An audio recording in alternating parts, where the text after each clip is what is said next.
আসসালামু আলাইকুম এভরিওয়ান। রান্নার ক্যানভাসের নতুন আরো একটি রেসিপিতে সবাইকে ওয়েলকাম করছি। আজকে রেসিপিতে শেয়ার করছি চালের আটার রুটি কিভাবে দীর্ঘদিন পর্যন্ত সংরক্ষণ করবেন তার একটি রেসিপি। যাদের কাছে চালের আটার রুটিটা বানাতে ঈদের সময় একটু বেশি ঝামেলা মনে হয়, তারা চাইলে আজকে রেসিপিটা ফলো করতে পারেন। আর এইভাবে রুটি বানিয়ে কিন্তু 1 থেকে 1.5 মাস পর্যন্ত সংরক্ষণ করে রাখতে পারবেন। তাছাড়া আজকে রুটিটা এভাবে তৈরি করেছি, রুটি কিন্তু একদম সফট থাকবে, কোনো প্রকার শক্ত হওয়ার চান্স নেই। চলুন তাহলে রেসিপিটা শেয়ার করছি। এখানে একটা হাঁড়িতে দিয়ে দিচ্ছি মেজারমেন্ট কাপে 3 কাপ পরিমাণ পানি।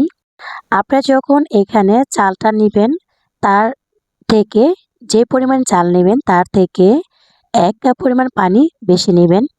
তো এখানে দিয়ে দিয়েছি আমি 1 টেবিল চামচ পরিমাণ লবণ, 2 টেবিল চামচ পরিমাণ তেল।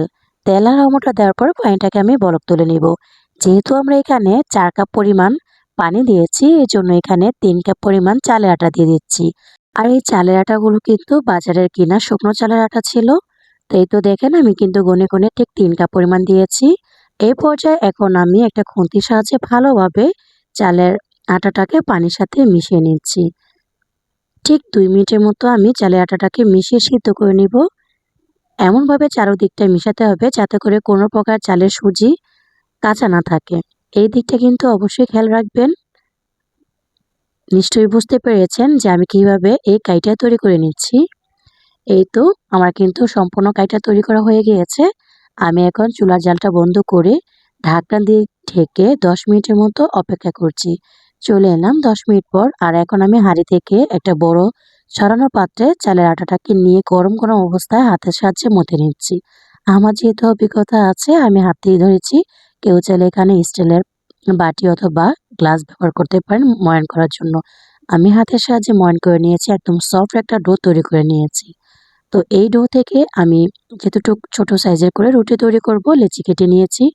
আর আমি যেহেতু রুটিগুলো এখন তৈরি করব, সময়ের ব্যাপার, এই জন্য একটা ভেজা তাওয়াল আমি এই লেচিগুলোর উপরে দিয়ে দিয়েছি। এতে করে এগুলো একদম সফট থাকবে আর কিন্তু লেচিগুলো শক্ত হবে না।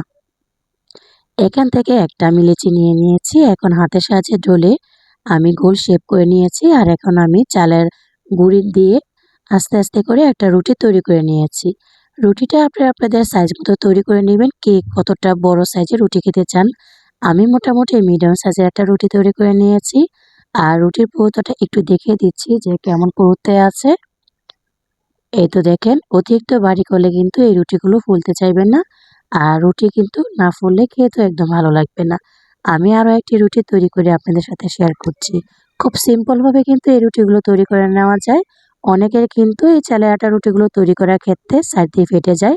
তবে যদি চালটা ভালোভাবে সিদ্ধ করে নেন, সেই ক্ষেত্রে কিন্তু একটু এই চালের আটা রুটিটা সাইড দিয়ে ফেটে যাবে না।